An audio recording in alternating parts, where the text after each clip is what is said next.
Easy. Aksyon Radio Bacolod, number 1 with 40.10% radio station share. Number 2, Bombo Radio, 38.70%. Number 3, RMN Bacolod, 14.50%. Aksyon Radio Bacolod, number 1. During this crisis, the result of the survey proves that Aksyon Radio Bacolod serves the public best and will continue to give you the best broadcasting activities. Madamo nga salamat mga ka-aksyon for making us number 1. Aksyon Radio Bacolod, number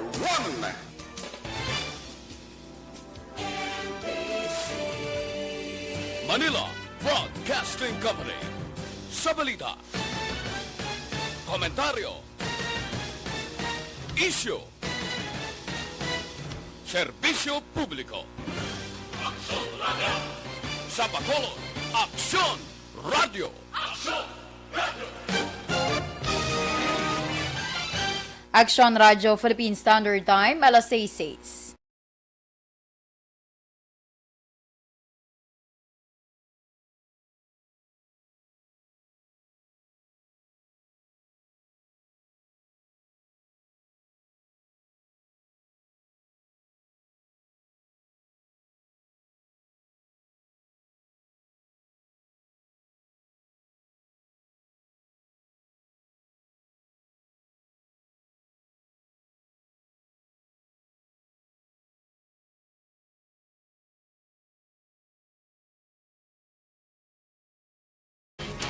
Aksyon! Balita Evening Edition. Magadulong sa inyo sang mga nagapanguna ng balita lokal, national, international, sports, kag entertainment. Aksyon! Aksyon! Balita Evening Edition.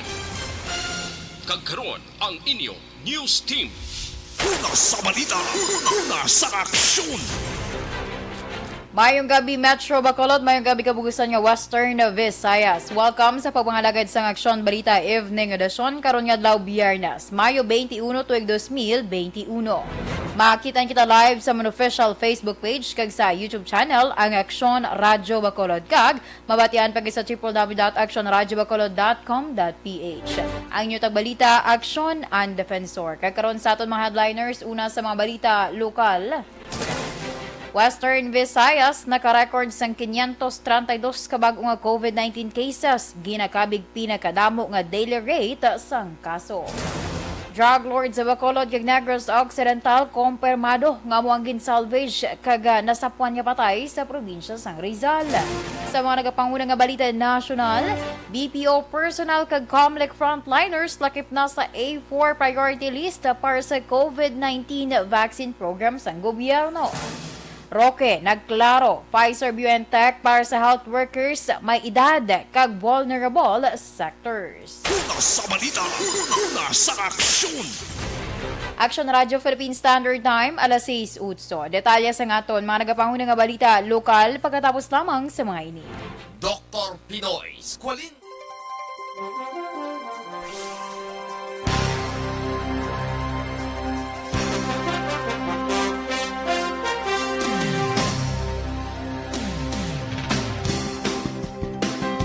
Bakit kailangang magpabakuna? Bakit nga ba vaccination?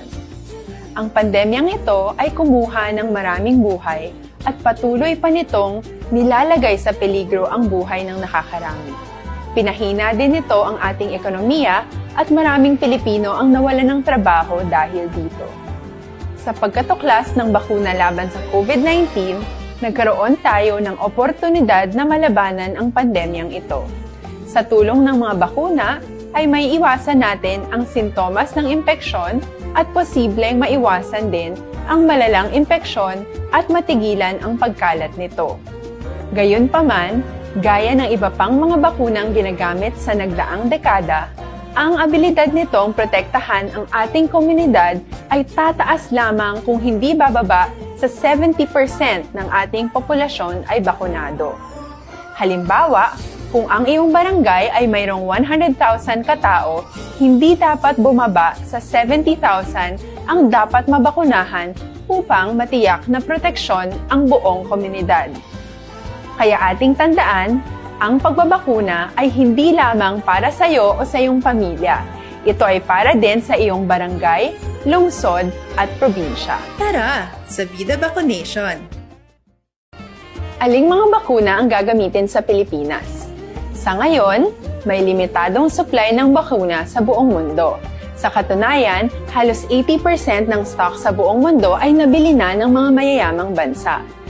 Dahil dito, walang iisang kumpanya ang maaaring mag-supply ng 110 million na bakuna sa Pilipinas, kaya naman nakikipag-usap ang ating gobyerno sa 7 manufacturers. Sinisiguro natin na ang mga bakuna na to ay makakatanggap ng Emergency Use Authorization at kung may EUA sila, doon lamang sila bibilhin at gagamitin ng ating gobyerno para sa ating vaccination program. Nagbibigay ang EUA ng assurance o katiyakan na ang bakuna ay dumaan sa masusing pagsusuri at nirerekomenda ng mga independent na eksperto sa atin. Hindi mo rin kailangan mag-alala. Ang bakuna laban sa COVID-19 ay hindi magbibigay sa'yo ng COVID na sakit. Tara, sa Vida Vaccination! Magkano ang babayaran ko para mabakunahan? Ibibigay ng gobyerno ang bakuna ng libre. Wala kang dapat bayaran para magpabakuna. Tara, sa Vida Vaccination! Sino ang unang makakapagpabakuna? Dahil kailangan nating masiguradong patuloy na makakapagtrabaho ang ating health system para maalagaan tayo, ang mga medical frontliners ang unang makakatanggap ng bakuna. Susunod dito ay yung mga eligible na senior citizens dahil sila ay nasa greatest risk ng severe infection o kamatayan. Alam natin ito dahil sa ating lokal na datos na mas mapanganib ang COVID-19 sa mga matatanda. Ang pagkakasunod-sunod na kung sino ang unang makakatanggap ng bakuna ay natukoy sa tulong ng mga eksperto. Tara, sa Vida Vaccination! Kailan at saan ka dapat magpabakuna? Ang inyong national government ay nakikipag-ugnayan sa mga lokal na pamahalaan upang maihatid ang bakuna sa inyo. Ang lokal na pamahalaan or LGU nyo ang maghahanda ng pagpaparehistro at pag-ayos ng schedule ninyo sa pagpapabakuna. Mangyaring abangan ang anunsyo at instructions na magmumula sa inyong mga mayor or governors ukol dito. Tara, sa Vida Vaccination! Ano ang kailangan mo bago magpabakuna? Habang hinihintay natin ang pagdating ng mga bakuna, kumuha lamang ng impormasyon sa mga mapagkakatiwalaang sources. Magtanong lamang sa mga licensed medical professionals ukol sa wastong pagbabakuna para sa COVID-19. Matuto rin tayong mag-verify ng ating mga nababasa o naririnig. Tanging tamang impormasyon lamang ang makakapaggabay sa atin sa ating desisyon na magpabakuna. Ang inyong health history ay mahalaga din sa pagtukoy kung dapat ka bang bakunahan o hindi, kung anong bakuna o angkop sa iyo. Kaya naman, importanteng seryosohin natin ang health screening na ito. Magpakita sa araw ng inyong screening at ideklara ang inyong complete health history, gaya ng allergies o mga risk factors o mga sakit noon. Masusuri ka lamang ng tama ng isang health professional kung ibibigay mo ang mga hinihiling na impormasyon. Kung hindi ka naman sumailalim sa screening, hindi ka maaaring i-book o i-schedule para sa pagpapabakuna. Tara, sa Vida Vaccination! Ano ang kailangang gawin sa araw ng pagbabakuna? Pumunta kayo sa vaccination site kung saan ka nakalista. Huwag kalimutan magsuot ng face mask at face shield. Bago katurukan ng bakuna, kailangan mong pumirma ng isang informed consent. Sa pagpirma ng dokumentong ito, ay pinapatunayan mo na voluntaryo kang magpapabakuna at alam mo ang mga benepisyo at posibleng side effects nito. Huwag ding kalimutan ang mga minimum public health standards habang nasa vaccination site. Katulad lamang nagpag-maintain ng 1 metrong layo sa iba at pagsasanitize ng inyong kamay habang naghihintay. Pagkatapos mong mabakunahan, ay makakatanggap ka ng isang vaccination card at malilista dito kung kailan ka nabakunahan at kung kailan ang iyong susunod na appointment. Mananatili ka muna sa vaccination site ng 1 oras upang obserbahan ka sa mga di pangkaraniwang na sintomas o adverse events. At dahil importante sa amin ang inyong kaligtasan, ay patuloy kang babantayan sa susunod na 1 taon or 12 months. Tara sa Vida Vaccination. Ano ang dapat gawin pagkatapos magpabakuna? Maaari kang makaranas ng side effects tulad ng sa trangkaso, pero mawawala naman ito dapat pagkatapos ng ilang araw. Huwag mag-alala, senyales to na bumubuo ng proteksyon laban sa sakit ang katawan mo. Karamihan nakakaranas ng lagnat o sakit at normal ito. Kontakin ang iyong healthcare provider kung ang pamumula o pagiging sensitibo ng lugar kung saan ka tinurukan ay lumala pagkatapos ng 24 na oras. At kung nag-aalala ka pa sa iyong mga sintomas o kung hindi sila nawawala pagkatapos ng ilang araw. Importanteng may ulat mo ang mga ito sa health authorities para maaral ng mga eksperto. Alas ay sa 15, Action Radio Philippine Standard Time. Kagkaroon sa detanas ng aton mga balita lokal. Na-record sa Western Visayas ang pinakalawang COVID-19 cases sa sulod lamang sa isa ka adlaw. Sa datos sa DOH Region 6, naglabot na sa 42,511 ang kaso sa COVID-19 sa Western Visayas matapos na dugangan sa 532. Nanguna ang probinsya sa Negros Occidental nga may 155 ka kaso, ginasundan sa syudad sa Bacolod nga may 151, syudad sa Iloilo nga may 76, probinsya sa Iloilo nga may 59, Capiz nga may 27, Guimaras nga may 4 kag Antique nga may 2. Samtang 127 ang recoveries nga nagdala sa kabilugan nga 35,758 kag 7 ang bag-o nga napatay nga nagdala naman sa kabilugan nga 1,038. Ang Western Visayas sa karon mayara sa nga 5,704 ka aktibo nga kaso sa COVID-19.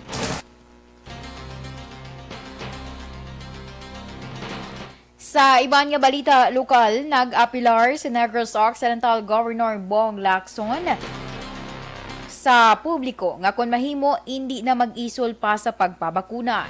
Suno kay Lacson, importante sa kayong lawas ang bakuna, ilabi na nga padayon nagasaka ang kaso sa COVID-19. Dugang pa sang gobernador ang bakuna, una nga solusyon, agod na proteksyonan ang kaugalingon. Nagapadayon sa karon ang vaccine inoculation sa probinsya sa Negros Occidental nga kung sa diin prioridad ang mga frontliners, senior citizen kag government employees. So this is still part of the health protocol ang bakuna. Bali para makumpleto na gintanan ang bakuna which is only available now. So it's also the right time to accept the vaccine. Ang kabahin sa pagpahayag ni Negros Occidental Governor Bong Lacson. Nagdangat sa 221 ka mga empleyado sa gobyerno probinsyal ang nagpabakuna kontra COVID-19 sa Negros residences. Suno kay Negros Occidental Governor Bong Lacson, target nga mabakunahan ang 300 ka mga empleyado rason nga kun nga agin palawig ang vaccination para sa mga capital employees. Sa 221 ka mga empleyado, 161 diri ang ginbakunahan gamit ang AstraZeneca, samtang 60 naman ang ginbakunahan sa Sinovac. Karon nga adlaw, 41 pa ka mga empleyado ang natalana nga pagabakunahan. Ginkonfirmar naman ni Lacson nga mayara sang empleyado nga wala mabakunahan bangod nga mataas ang ila blood pressure. Nagapasalamat ang gobernador sa kooperasyon sa mga empleyado sa vaccination program sa gobyerno. Samtang ang kada local government units ay nagapatagayon man sang separado nga vaccination program para sa mga nalakip sa priority list.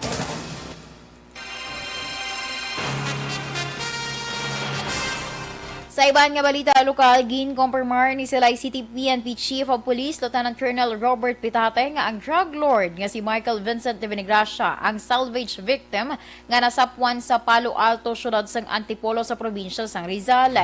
Suno kay Pitate, may nakuha nga driver's license sa bangkay nga nagbulig kilala sa napatay. Ginpalantaw man sa kapulisan sa amay kag utod ni de Vinegracia nga karon priso ang laragway kag ang kagagin konfirmar nga si Michael ang napatay. Si Michael ang may pila sa liog kag igo sang pagpangluthang.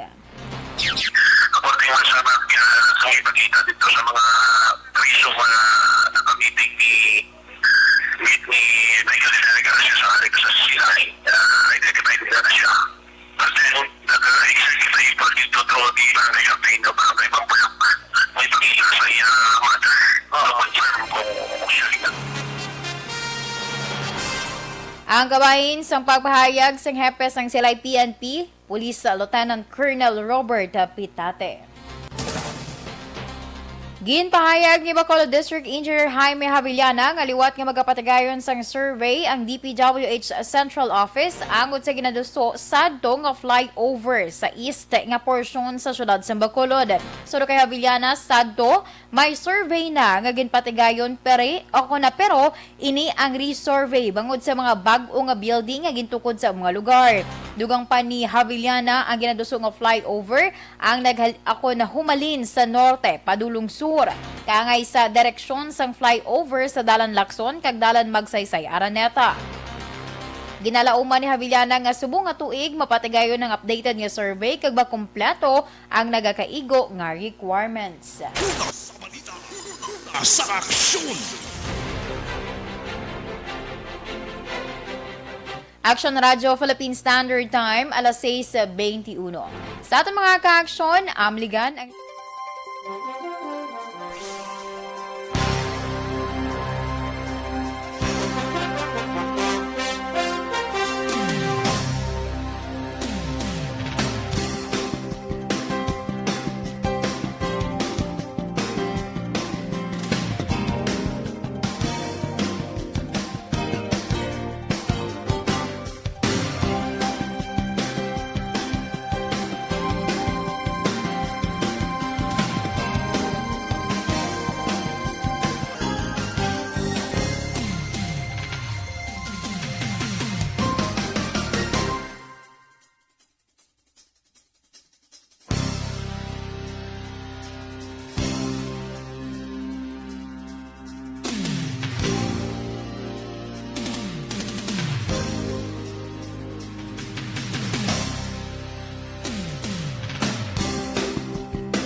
Kakaroon sa detalye sa nga itong mga nagapangunang nga balita national, ginlakip na sa gobyerno ang business process sa outsourcing o kung BPO sector personnel kag Commission on Election frontline employees sa idalom sang A4 priority category para sa COVID-19 vaccination program sa gobyerno. Sunod kay Presidential Spokesman Harry Roque, ini ang nasad sa resolusyon sa Interagency Task Force o kung IATF nga ginadapt sa bunga simana. Ginpaidalom naman sa A4.2 priority list ang liquefied petroleum gas o kung LPG dealers, retailers, kag attendants. Ginklaro ni Presidential Spokesman Harry Roque nga pwede mausar ang malapit sa 2 milyones doses ng Pfizer-BioNTech COVID-19 vaccine para sa mga health workers, may edad na kag kalakip sa vulnerable sectors. Ginhimo ni Roque ang klarifikasyon isa kadlaw matapos ginpahayag nga ginmando na Presidente Rodrigo Duterte nga ibakuna sa mga indigent population ang bakuna sa Pfizer-BioNTech nga gikan sa COVAX facility. Suno kay Roque, obligasyon sa gobyerno nga sundon ang regulasyon sa COVAX sa diin ihatag ang bakuna sa mga health workers, senior citizens, persons with comorbidities kag indigents. Dugang pa ni Roque, inibilang pagsunod sa handom sang COVAX nga maghatag sang patas nga pag-access sa bakuna. Una, ginpahayag ni Vaccine Czar Carlito Galvez Jr. nga ginalauman nga maabot ang 2.2 milyones doses ng Pfizer-BioNTech COVID-19 vaccine gikan sa COVAX sa katapusan sang bulan. Action Radio Philippine Standard Time, alas 6:29. Nagalaom si Anay Speaker kaga Taguig Pateros Representative Alan Peter Cayetano nga dako mabulig sang Bayanihan 3 para sa mga negosyo. Suno kay Cayetano, nagserbi lamang nga pagsalbar o kung pangsalbar sa mga tao ang Bayanihan 1 kag Bayanihan 2 pero wala pa sang layi nga naka-focus sa pagbangon. Panugyan ni Cayetano, maayo nga pamatian sa gobyerno ang mga businessman agud may baluan kung ano ang ila kinahanglan para hindi magsira ang negosyo. Sa kaangay nga paagi, mabutang sa nga mamalidha sa Bayanihan 3 ang mga bagay nga pwedeng mausar sa mga negosyante agud hindi malubong sa utang kag hindi man madulaan sang trabaho ang mga madamo nga empleyado. Angod sinigid ehemplo man ni Cayetano ang COVID-19 response sa iban nga pungsod nga kung sa diin naghatag ang gobyerno sang direkta nga bulig sa mga negosyante. So I think the worst we can do really is do nothing. And fortunately, Bayanihan 1 and 2 fortunately was pang-sagip o pang-tawid, di ba? Pero wala pa tayong ginagawa ng pang-ahon. Parang naghihintay lang tayo na matapos yung pagbabakuna at matapos ang COVID. Well, the other countries now have realized hindi pwede. Dahil traitor tong COVID, kailangan you get ahead of it. So I'm hoping yung Bayanihan 3 o kung ano man ang tawag natin dito will really be transformative and will really listen to the businesses. Rather than idikta sa business, ito tulong namin, makinig tayo sa business. Ano ba ang kailangan nyo para mga mabuhay at hindi kayo magsara? Una sa balita, una sa aksyon. Action Radio Philippine Standard Time, alas 6:31. Kag inyo ginpamatian ang kabugusan nga detalye sa nga mga natipon nga mga balita. Diri lamang sa Action Balita Evening Edition karon nga adlaw Biyernes, Mayo 21 tuig 2021. Sa liwat ang inyo tagbalita, Action and Defensor. Una sa balita, una sa Action, sa Bacolod, Action Radio. Aksyon Radio.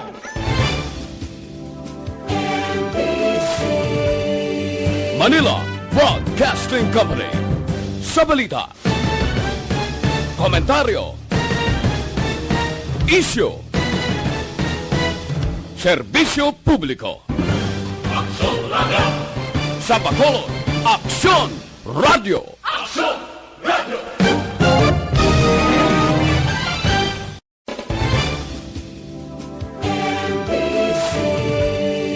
Manila Broadcasting Company. Sa balita, komentaryo, issue, serbisyo publiko. Sa Bacolod, Aksyon Radio.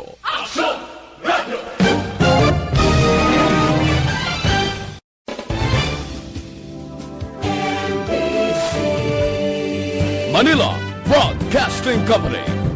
Sa balita, komentaryo, issue, serbisyo publiko. Sa Bacolod, Aksyon